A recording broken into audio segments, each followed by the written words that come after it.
வணக்கம். இந்த நாளில் சின்ன சின்ன வெளிச்சங்களில் இன்னொரு புதிய சிந்தனையை தெரிந்து கொள்வோம். தலைமைத்துவத்தை பற்றி நாம் கேட்டிருக்கிற ஒரு பொன்மொழி, டுடேஸ் ரீடர் டுமாரோஸ் லீடர். வாசிக்கிறவன், நிறைய வாசிக்கிறவன் ஒரு காலத்தில் தலைமை பொறுப்புக்கு வருவான் என்பதை எல்லோரும் சொல்லுவார்கள். தலைமை பொறுப்பில் இருக்கிறவங்க நிறைய வாசிக்கணும் அப்படின்னு சொல்லுவாங்க. ஏன்னா வாசிப்பு என்பது பரந்துபட்ட அறிவை கொடுக்கும். வெறும் வாசிப்பு மட்டும் போதுமா? தலைமைத்துவத்துக்கு என்னெல்லாம் வேணும்? முதல்ல பொறுமை, ரொம்ப பொறுமையாக இருக்கணும். சட்டென்று உணர்ச்சி வசப்படுதலோ, சட்டென்று கோவப்பட்டு விடுதலோ, சட்டென்று நாம் என்ன நினைக்கிறோம் என்பதை நம்முடைய முகவாகத்திலோ நம்முடைய பேச்சிலோ காண்பித்து விடக்கூடாது. இப்போ நம்ம மனசுக்குள்ளே ஒருத்தரை சப்போர்ட் பண்ணுறோம்னு சொன்னாலும், ஆனால் ஒரு பொதுவான பதவியில் பொறுப்பில் இருக்கிற பொழுது அவங்கள சப்போர்ட் பண்ணுறத வெளியரங்கமாக சட்டுன்னு காமிச்சிடக்கூடாது. அது அந்த நிர்வாகத்தில் ஒரு சிக்கலை உண்டாக்கும். அதில் பொறுமை. இரண்டாவது தாழ்மை. எல்லார் முன்னாலேயும் நான் பெரிய ஆளுன்னு காப்பிட்டு இருக்கிறது நம்ம மேலே ஒரு வெறுப்பை உருவாக்கும்னு உளவியல் சொல்லுது. சில பேர் அவனை பற்றியே பேசிக்கிட்டே இருப்பான். அடுத்தவங்க சொல்கிறதுக்கா நான் எப்படி தெரியுமா தன்னை பற்றியே அதிகம் பேசி கொண்டிருக்கிறவர்கள் அல்லது தங்களுடைய சாதனைகளை பற்றியே பேசி கொண்டிருக்கிறவர்களை மனிதர்கள் இயல்பாக வெறுத்து ஒதுக்க ஆரம்பிச்சிருவாங்க. இன்னொன்று, இதெல்லாம் உண்மையாக இருக்குமான்னு ஆராய ஆரம்பித்தா அதில் நிச்சயம் 100% பொய்யாக இருக்குமா? அதை கண்டுபிடிச்சா நம்ம மேலே இருக்கிற மரியாதையும் போயிடும். அதனால் நம்மை உயர்த்தி பேசுவது என்பதை குறைத்து கொள்ள வேண்டும். முதல்ல பொறுமையாக இருக்கணும், தாழ்மையாக இருக்கணும், அடுத்து உண்மையாக இருக்கணும்.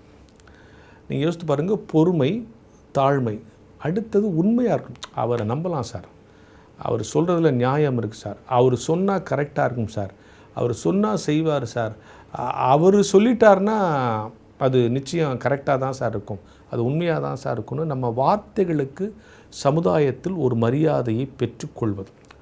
அப்போது பொறுமையாக இருக்கிறது முதல் குணம், அடுத்தது தாழ்மையாக இருக்கிறது, மூன்றாவது உண்மையாக இருக்கிறது, அடுத்து சகிப்புத்தன்மை. அது ரொம்ப ரொம்ப முக்கியம் இல்லையா? சகிப்புத்தன்மை என்பது ரொம்ப முக்கியம். நம்மை சுற்றி அன்றாடம் பலவிதமான விஷயங்கள் நடக்கும்.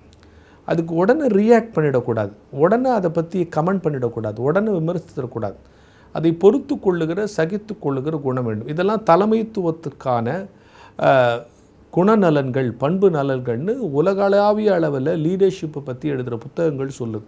பொறுமையாரு, தாழ்மையாரு, உண்மையாரு, சகிப்புத்தன்மையோடு இரு. இதெல்லாம் எப்போ வரணும்னா தலைமைக்கு வரும்போதே இல்லையா? இளமையிலிருந்து இந்த குணத்தை பெறுகிறவன் தான் தலைமைக்கு வருவான்னு அந்த புத்தகம் சொல்லு. நல்லா புரிஞ்சுங்க. இப்போ லீடர் ஆகிட்ட பிறகு இந்த குவாலிட்டியெல்லாம் தனியாக வளர்த்துக்க முடியாது. இந்த குவாலிட்டியெல்லாம் வளர்த்துக்கிட்டே இருந்தால் நம்ம லீடர் ஆகலாம். இதுதான் உளவியல் சொல்லுகிற ஆய்வியல் உண்மை. எனவே பொறுமையாக இருத்தல், தாழ்மையாக இருத்தல், சகிப்புத்தன்மையோடு இருத்தல், இவைகளெல்லாம் அன்றாடம் வாழ்க்கையில் இருக்கணும். அப்போது இளமையில் இந்த மைகளெல்லாம் உள்ளவர்கள், அதாவது பொறுமை, தாழ்மை, உண்மை, சகிப்புத்தன்மை போன்ற மைகள் இருக்கிறவர்கள் தான் தலைமை என்கிற அந்த மைக்கு தகுதியானவர்கள் அப்படின்னு அது ஒரு அழகாக சொல்லலாம். எனவே பொறுமையாக இருங்கள், தாழ்மையாக இருங்கள். பொறுமையாக இருக்கிறது உங்களை பலருக்கு புரிய வச்சிடும். தாழ்மையாக இருக்கிறது உங்களை பல பேர் நேசிக்க வைக்கும். உண்மையாக இருக்கிறது உங்கள் மேலே இருக்கக்கூடிய மரியாதையை கொடுக்கும். சகிப்புத்தன்மையோடு இருக்கும்போது பலரை நீங்கள் புரிந்து கொள்ள வாய்ப்பு ஏற்படும். இவைகளெல்லாம் தலைமைத்துவத்திற்கான பண்புகள். எனவே வாசிப்பது என்பது அடிப்படை பண்பு. சக மனிதர்களையும் வாசிக்கிற பொழுது மிகச்சிறந்த தலைவர்களாக உருவாக முடியும். மிகச்சிறந்த தலைவர்களாக உருவானவர்கள் எல்லாம் இந்த குணநலனோடு தான் இருந்திருக்கிறார்கள் என்கிற சிந்தனையோடு இந்த நாளை தொடங்குவோம்.